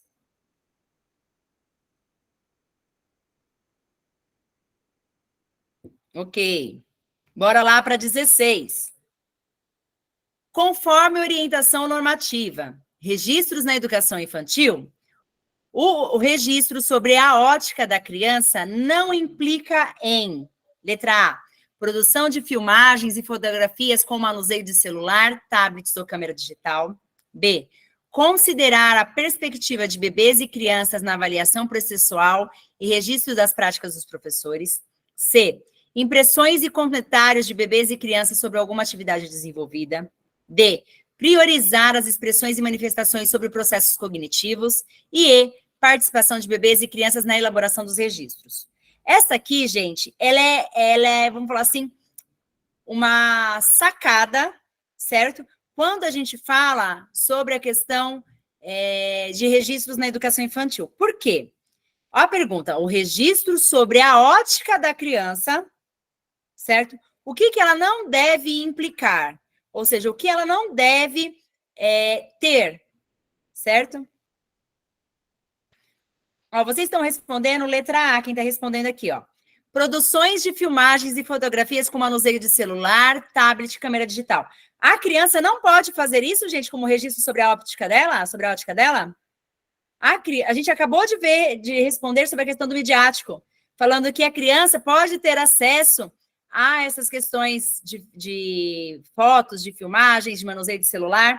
Então, se vocês respondem A, vocês já estão contradizendo a questão da anterior. É o contrário, elas têm que ter acesso. Então, sobre o registro da criança, que vai servir depois para a sua observação, as crianças podem, sim, fotografar o espaço da escola que eles mais gostam. Eles podem, sim, filmar duas crianças brincando, ou filmar a brincadeira delas, ou elas podem criar um podcast falando sobre a questão indígena, certo? Isso são registros, certo? Na educação infantil que fortalecem a questão do protagonismo da criança. Então, ela é verdadeira, a letra A está correta. Letra B, considerar a perspectiva dos bebês e das crianças na avaliação processual e registro das práticas dos professores. Ou seja, a B está falando que eu preciso olhar esta visão das crianças. O que as crianças falam sobre isso, como as crianças se comportam, como que elas interagem com esse espaço que foi escolhido, com esse material. Essa aqui é aquilo que eu falo, as crianças, oportunizando vez e voz para as crianças, o que vai acontecer, gente? Essas crianças vão fazer ajudar o professor na avaliação destas práticas. Esse é o objetivo realmente da avaliação e dos registros na educação infantil. Letra C, impressões e comentários dos bebês e das crianças sobre alguma atividade desenvolvida. Gente, se eu uso o meu diário de bordo, certo? E lá eu coloco falas das crianças, eu vou utilizar isso como registro. Ou quando eu gravo uma criança falando algo, certo? Então, está corretamente. Aqui a letra D, priorizar as expressões e manifestações sobre processos cognitivos, tá? Aí, olha só, gente, priorizar as expressões e manifestações sobre os processos cognitivos. O que acontece com as crianças? Deixa essa aqui, porque essa aqui aí as pessoas agora entenderam que era a resposta certa. Vamos só para aí para vocês entenderem. Só um pouquinho. Participação de bebês e crianças na elaboração desses registros, certo? Então, as crianças são participantes, porque elas também são protagonistas desses registros. Aqui, ó, vamos pensar ali na questão do que está falando. Vamos pensar na questão dos registros, tá? Os registros pedagógicos devem comunicar o percurso e o processo de experiências vividas nas interações entre bebês e crianças, bebê, crianças e adultos, entre elas e os materiais, entre elas os espaços, para as famílias e para todos os educadores. Então, a criança, na produção de registro pedagógico, precisa ter isso. Depois, pode-se utilizar como registro a produção de filmagens, fotografias, manuseio de celular, tablets ou câmeras digitais. A avaliação na educação infantil, ela constitui-se como a prática desenvolvida no cotidiano dessas crianças, não se restringindo a um hall de comportamentos, e sim, gente, na valorização da criança e nas suas manifestações. Pensem nisso, ó, valorização das crianças e nas suas manifestações. A avaliação, então, ela se efetiva por meio de sistematização de registros significativos, registrar a história e os caminhos que o grupo percorreu, e não vem percorrendo em busca de conhecimento de mundo e de suas formas de expressão, não priorizando as expressões e manifestações sobre os processos cognitivos. Por quê, gente? Por exemplo, as crianças, quando elas estão ali, às vezes elas falam assim, eu não sei fazer isso, eu não consigo fazer isso, eu não aprendo a fazer isso. Estas falas não têm que ser marcadas como uma questão do registro. A questão do processo cognitivo, sob a ótica da criança, ok? Não deve ser focada. Então, olha só, a gente não implica em priorizar as expressões e manifestações só pensando no que as crianças aprendem, só pensando no que vamos falar assim, como eu posso dizer assim, o objetivo da aula, certo? Da experiência, da vivência ali. Então, eu, professor, não quero que o meu objetivo, por exemplo, seja que eles conheçam cores. Esse é o objetivo cognitivo, do processo cognitivo.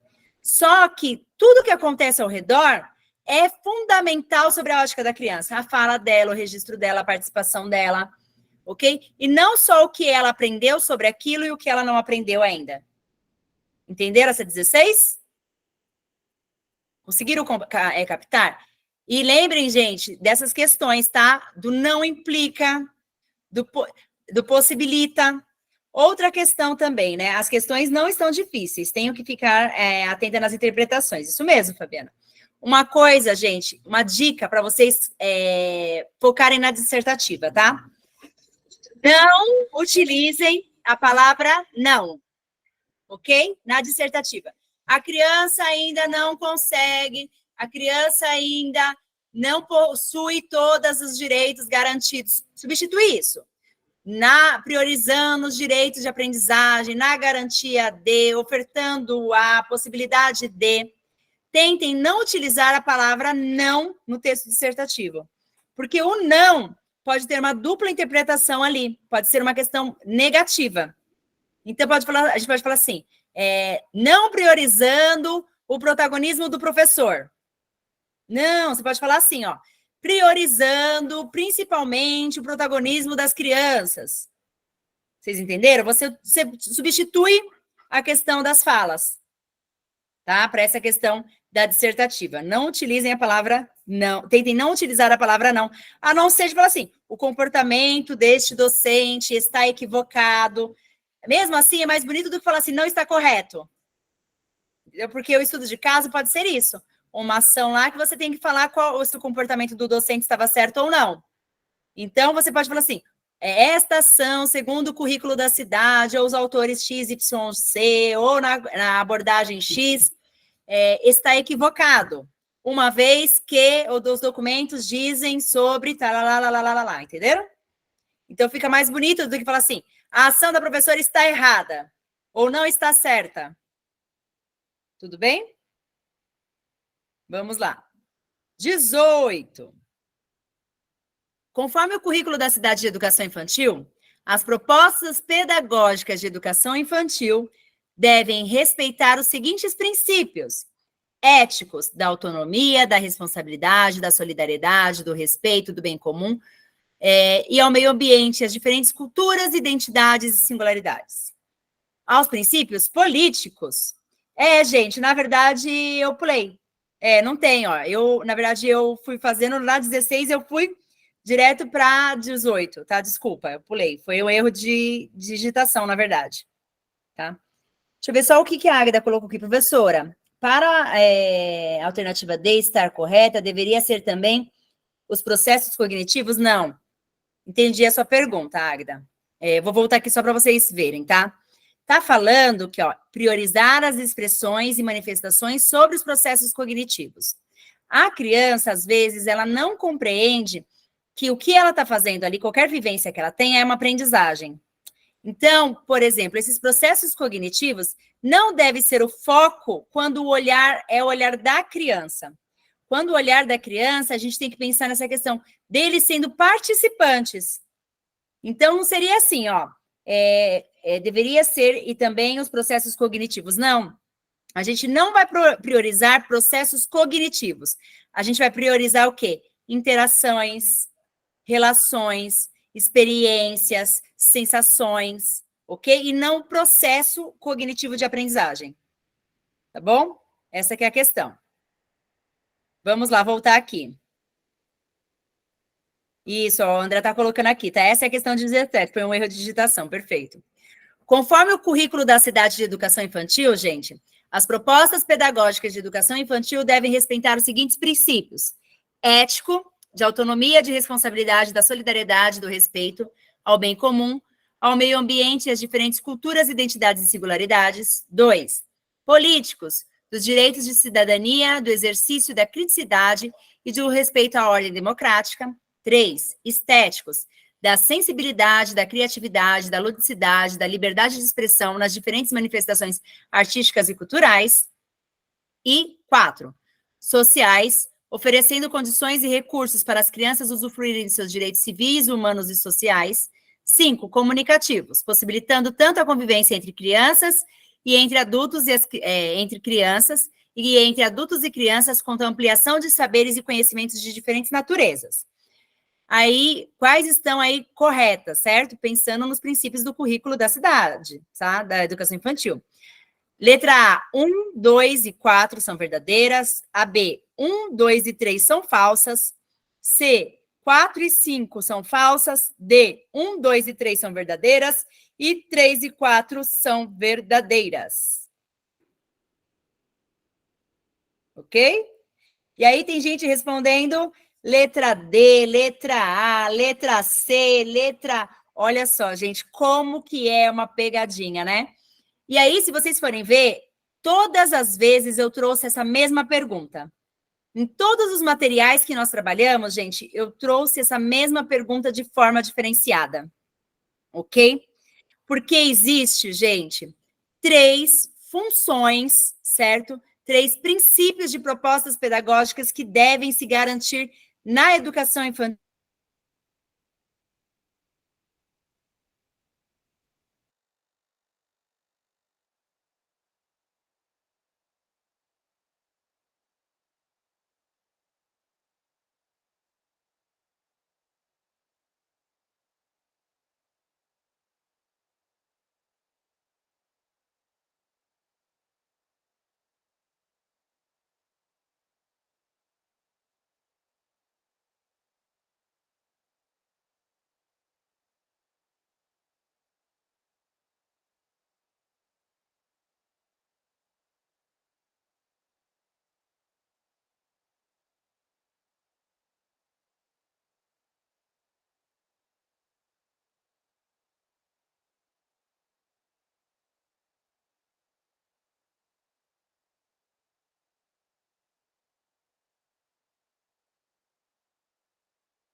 Gente, vou pedir um pouquinho de paciência. A Patrícia caiu aqui. Eu vou conectar ela, vou chamar ela e ela vai retornar, tá bom? Da onde ela parou. Podem ficar tranquilos.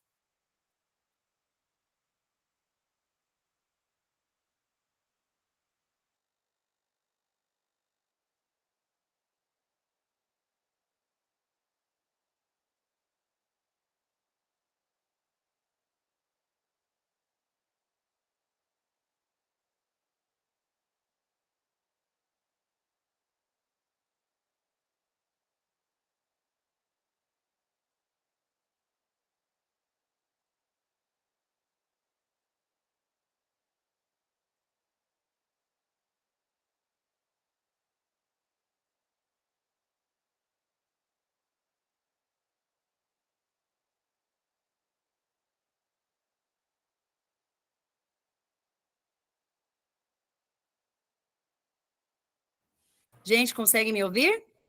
Agora sim, Patrícia. Gente, estamos na questão 17, tá? Tá. Quem corrigiu, espera aí, ó, quem corrigiu a Luna é questão 17 mesmo. A gente pulou, é só um número, tá? É. Na montagem dos materiais, a professora Patrícia digitou 18, mas é 17 essa questão. Bom, gente, é o seguinte, vamos retornar agora. Patrícia, vai colocando aí a apresentação. Estou colocando. Vou pedir para você retornar a explicação da 18, tá? Tranquilo, vou lá, peraí, deixa eu só... E o engraçado foi assim, eu só consegui perceber quando as pessoas colocaram travou pelo celular, porque pelo computador continua normal para mim, né? Sim. Olha, clique em ocultar aqui, ó, embaixo. Tá. Tranquilo? Tranquilo. Vamos lá, gente. Vou voltar aqui nessa explicação que muitas pessoas eu vi que colocou a questão da letra A, certo? Que 1, 2 e 4 são verdadeiras. Vocês vão ver, gente, que todas as vezes eu volto com essas mesmas questões, porque são princípios do currículo e precisam estar claras na cabeça de vocês. Além disso, nós temos, além desse princípio do currículo, que são 3, nós temos paralelamente a ele as concepções das diretrizes curriculares nacionais, que vai falar da tripla função, que é a função social, a função política e também a função pedagógica. Que nessa função pedagógica, a gente vai trazer para a gente o quê? Elementos da questão estética, da questão do prazer, da questão da aprendizagem. Então, nesta questão, os elementos que são organizados, vamos falar assim, dentro dos princípios da educação, certo? São os princípios éticos, políticos e estéticos. Não existe princípio social, não existe princípio comunicativo. Essas informações estão corretas, mas não existem esses princípios dentro do currículo. Ok? Então, pensando nisso, gente, pensando nestes princípios e nessa tripla função que nós temos que a 4 e a 5 são falsas. Então, é a letra C. Ok? Verdadeiramente são princípios éticos, políticos e estéticos. Ou podem aparecer éticos, políticos e pedagógicos. Pensem nisso. Qual é a questão do ético? Autonomia, responsabilidade, solidariedade, respeito ao bem comum. Como que vai ser garantido esse princípio ético no dia a dia da escola? Quando a gente oferta para as crianças, por exemplo, a questão do cuidar vinculado ao educar. Então, quando eu faço isso, eu estou proporcionando às crianças essa questão do respeito ao bem comum. Eu estou proporcionando para eles a questão do acesso a diferentes culturas e identidades. Então, esse cuidar está muito relacionado à questão estética, à questão ética. Questão política, gente, é aquela questão da garantia de direitos. Quando as crianças estão dentro da escola, todos os direitos e a cidadania estão corretas. Ok? E aí, o que acontece? Essa garantia de direitos vai falar, por exemplo, que todas as crianças vão ter acesso aos diferentes espaços da escola, que todas as crianças vai ser oportunizado elas ouvirem diferentes tipos de música, elas conhecerem diversas linguagens artísticas. Vocês entenderam? Então, essa é a questão política, a garantia de direitos dessas crianças dentro das unidades. E a questão estética, essa questão da sensibilidade, a questão do prazer, essa questão da possibilidade de vivências diferenciadas. Então, esses são os 3 princípios, que pode aparecer, gente, como pedagógico também. Ético, político e pedagógico, ou ético, político e estético, ok?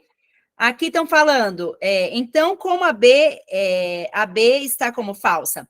Por quê? Está falando que a 1, a 2 e a 3 são falsas. E não é, gente, a 1, a 2 e a 3 são verdadeiras. Elas não são falsas. Então, olha só, olha, as propostas pedagógicas na educação infantil devem respeitar os seguintes princípios, ok? Ela tem que respeitar os 3 princípios, que é ético, político e estético. Ou pode aparecer ético, político e pedagógico. E aí, a questão é, 1, 2 e 3 são verdadeiras? A 1 é verdadeira, aliás, 1, 2 e 4 são verdadeiras. A 1 é verdadeira, a 2 é verdadeira, mas a 4 é falsa, então está errada. Letra B, 1, 2 e 3. A 1 são falsas, certo? Só que essas 3 são verdadeiras. A D, né? 1 é verdadeira, a 2 é verdadeira, mas a 5 é falsa. A 3 é verdadeira e a 5 é falsa, então está errado. Então, a 4 e a 5 são falsas. É uma pegadinha, sim, só que é uma pegadinha, gente, que precisa de um conhecimento mínimo, que é sobre os princípios do currículo.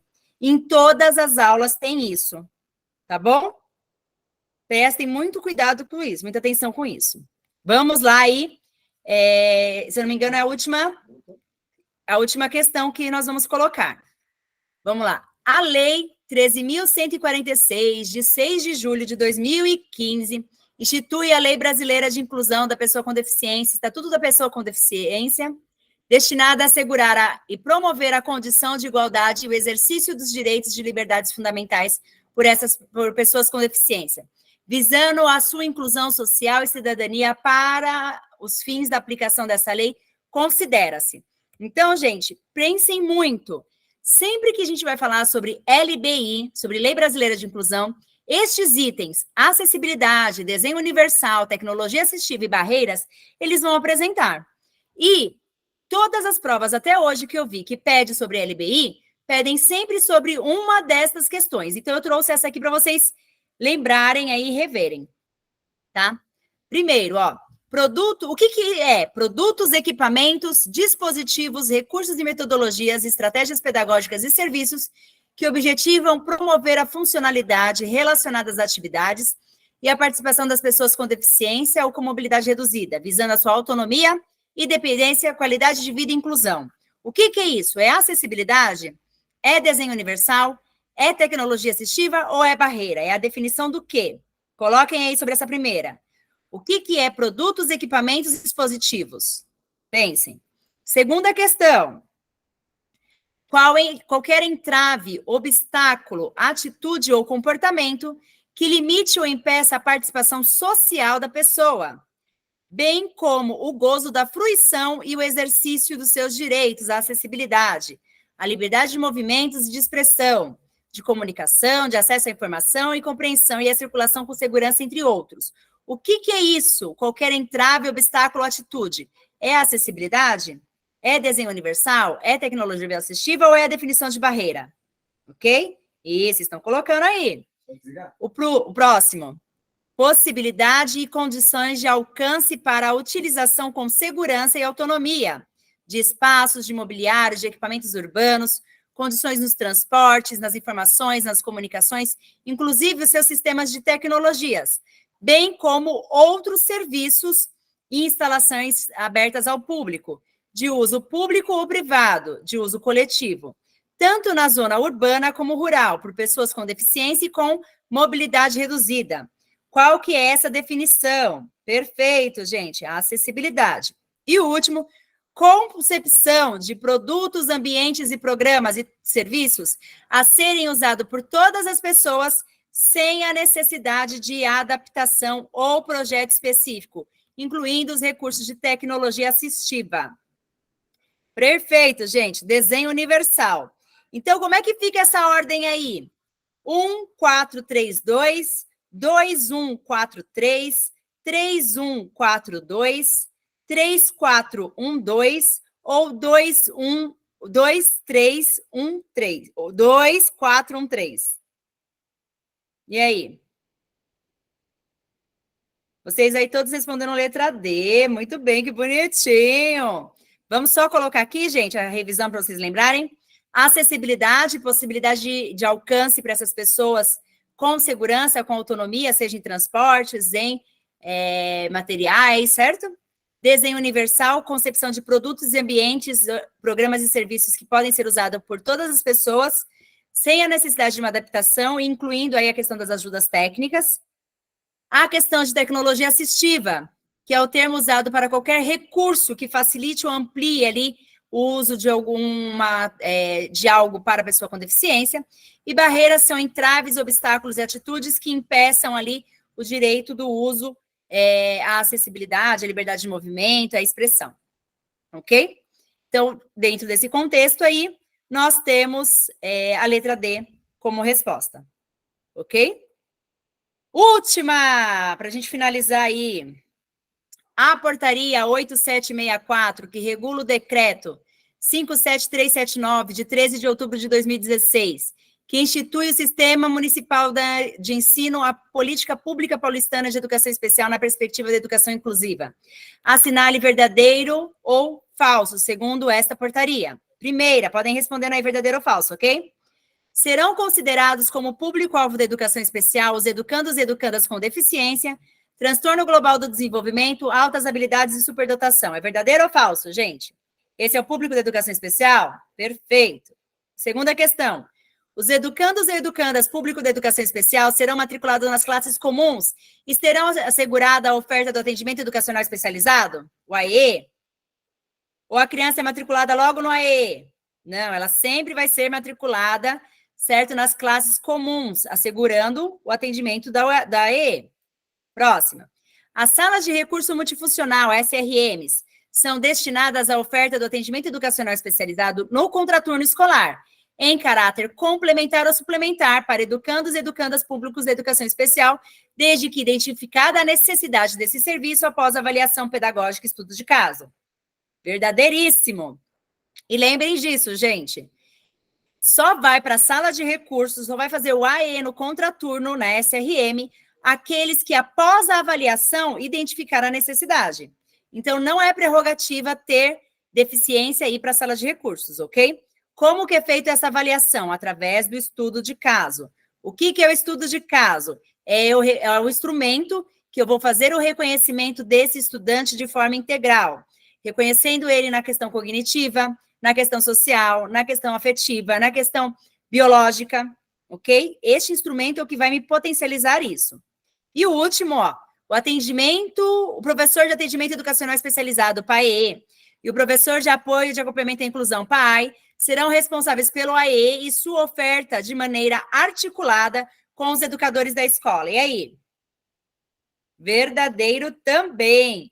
Seja o PAI, seja o PAE, são aí os responsáveis dentro da organização deste documento e da portaria e do decreto. Então, aqui vai falar, né? Quem é o público-alvo, que são as crianças e pessoas ali com deficiência, transtorno global do desenvolvimento e altas habilidades, que esses educandos ou educandas vão ser matriculados na classe comum, sendo ofertado aí o AE, que as salas de recursos são ofertadas para as crianças no contraturno escolar a partir do momento de avaliação, e que o professor, né, PAE e o PAI serão responsáveis aí pela condição desse AE, pela oferta desse AE, articulando com os educadores da unidade. Todos estão corretas aí. Então, gente, pensando nisso, nós vamos finalizando aí, André.